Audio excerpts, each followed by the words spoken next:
Here at CBS 2, we recognize that Black history is American history. And this month, we honor and celebrate the contributions of African Americans throughout history. In New York, the history of Black History Month runs deep, and efforts to recognize and elevate people and events that impacted the past continue to strengthen and evolve in the present.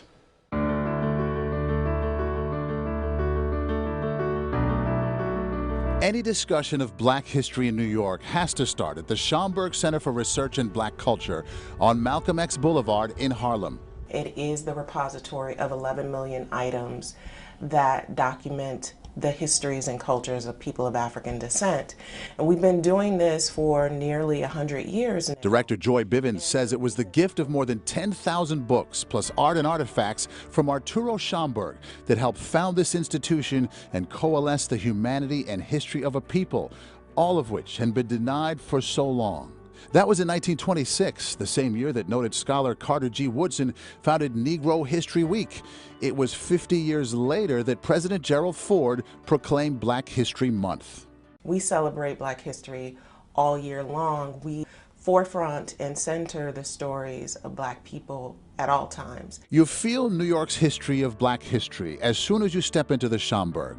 A cosmogram pays homage to the distinguished Harlem poet Langston Hughes, his words inscribed and some of Hughes's ashes interred beneath. Every corner here is touched by history. A simple bench commemorates the absence of markers for enslaved people, donated by Toni Morrison, the beloved author who lived here in the 1960s.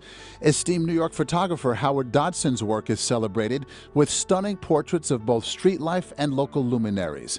And in a new undertaking, rare daguerreotypes from the 1850s are being made available to the world with their digitization. That's particularly important when we think about African American history, where so often we think these bonds were ruptured by slavery, but in fact we have physical proof that people were beloved. It furthers the mission of Arturo Schomburg and his initial founding of the Schomburg Center to collect, preserve, and share history of the African diaspora. At the Museum of the City of New York and Black history converge in this installation that showcases the breadth of local activism. We're bringing things up from the 1800s to the present. We're making connections between past and present. Social activism curator Sarah Seidman took us through the exhibit that showcases objects that resonate deeply, like a slave's bill of sale and documents that freed them. Centuries later, New York was a vital hub for the fight for civil rights, with a landmark fundraiser for the March on Washington. Just the fact that the March on Washington for Jobs and Freedom was planned in New York. Also on view, artifacts from history-making marches protesting the killing of Eric Garner and the Black Lives Matter movement. And New York's commemoration of Black history has upped its profile on the streets, if you know where to look. The TD Bank on Montague Street has a plaque commemorating the Brooklyn Dodgers office where they signed Jackie Robinson's contract. There are designations for churches thought to be part of the Underground Railroad, like Plymouth Church in Brooklyn Heights. This Tribeca coffee shop is said to be the site of the first Black-owned bookstore in New York. And Langston Hughes's home in Harlem is memorialized with a plaque, to name just a few.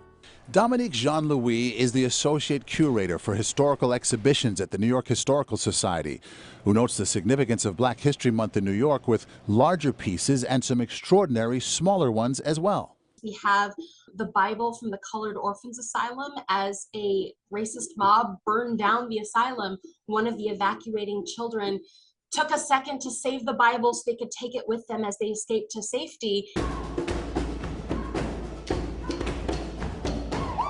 Also unique to Black History Month in New York, this production of Color Between the Lines at the Irondale Theater in Brooklyn.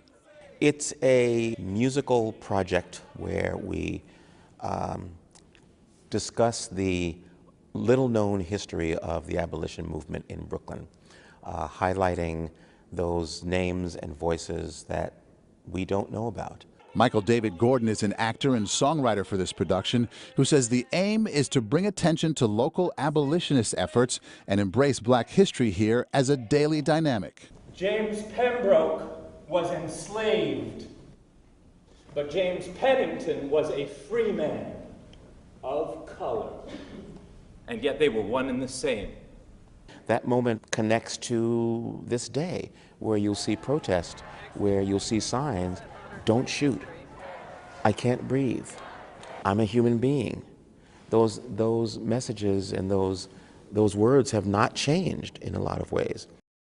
And there's so much more. There are great stories to discover all over the city. We'll have so many more of them here on CBS 2 on the news and streaming on CBS News New York as well. And to learn more about Black history as American history, head to cbsnewyork.com. Exciting month. A lot of great stories on tap. Really, really looking forward to it. I always feel like, I don't know, like I'm richer when I watch this, Right. watch these things. Right. You know, just by learning and understanding, and hopefully our viewers get that same feeling. And in this area, it's all here. There's so much of it. So really looking forward to this month. All right, we will be tuning in.